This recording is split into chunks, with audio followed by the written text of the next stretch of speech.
जुने झाड आणि बदललेलं आयुष्य ही गोष्ट एका अशा माणसाची आहे ज्याला आयुष्यात सगळं मिळालं होतं, पण तरीही तो आनंदी नव्हता. आणि एका झाडाने त्याचं आयुष्य बदलून टाकलं. एका गावात रमेश नावाचा माणूस राहत होता.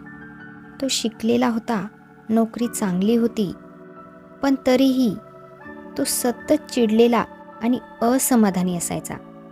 घरात आई बाबा, बायको, मुलं सगळं असूनही त्याला नेहमी वाटायचं, माझ्याकडे काहीच नाही.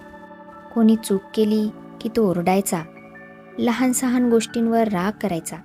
घरात शांतता उरली नव्हती. एक दिवस कामावरून येताना तो नेहमीच्या रस्त्याने चालला होता. त्या रस्त्यावर एक जुने मोठे झाड होते. तो त्या झाडाकडे कधी लक्षच द्यायचा नाही, पण त्या दिवशी तो खूप थकलेला होता. तो त्या झाडाखाली बसला.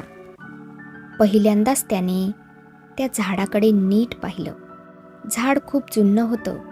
त्याच्या फांद्या तुटलेल्या होत्या आणि त्याच्या खोडावर जखमा होत्या, पण तरीही ते झाड उभं होतं. तेवढ्यात एक म्हातारा तिथे आला. तो झाडाला हात लावून म्हणाला, हे झाड खूपच भारी आहे. रमेश हसत म्हणाला, काय भारी आहे? जुने सुकलेले आहे ते, काहीच उपयोगाचं नाही. म्हातारा शांतपणे म्हणाला, उपयोगाचं नाही? हे झाड कित्येक वर्ष लोकांना सावली देतंय. खूप लोकांनी त्याच्यावर दगड मारले, खूप लोकांनी त्याच्या फांद्या तोडल्या, पण तरीही ते उभं आहे. म्हातारा पुढे म्हणाला, माणसाचं आयुष्यही असंच असतं. संकट असतात, खोल जखमा असतात, दुःख असतं, पण आपण उभं राहायचं असतं. रमेश शांत झाला. त्याच्या मनात विचार सुरू झाले.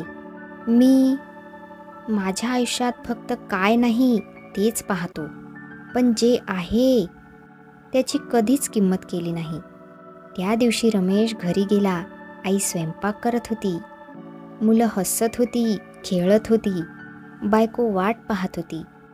आणि पहिल्यांदाच त्याला हे सगळं खूप मोलाचं वाटलं. आईला ओरडण्याऐवजी तो शांतपणे बोलला, मुलांबरोबर खेळला, बायकोला मदत केली. आता घरात हळूहळू शांतता परत आली. असेच दिवस गेले. रमेश बदलत गेला.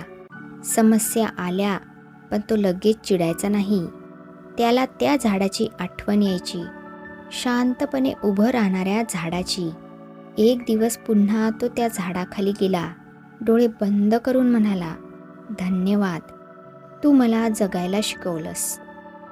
झाड काहीच बोललं नाही, पण रमेशचं आयुष्य बोलकं झालं होतं. तात्पर्य, आयुष्यात खूप दुःख असतात, पण कृतज्ञता असेल तर आनंद आपोआप येतो. ही गोष्ट तुमच्या मनाला भिडली असेल तर लाईक करा, कमेंट करा आणि शेअर करा आणि सांगा तुमचं झाड कोणतं आहे.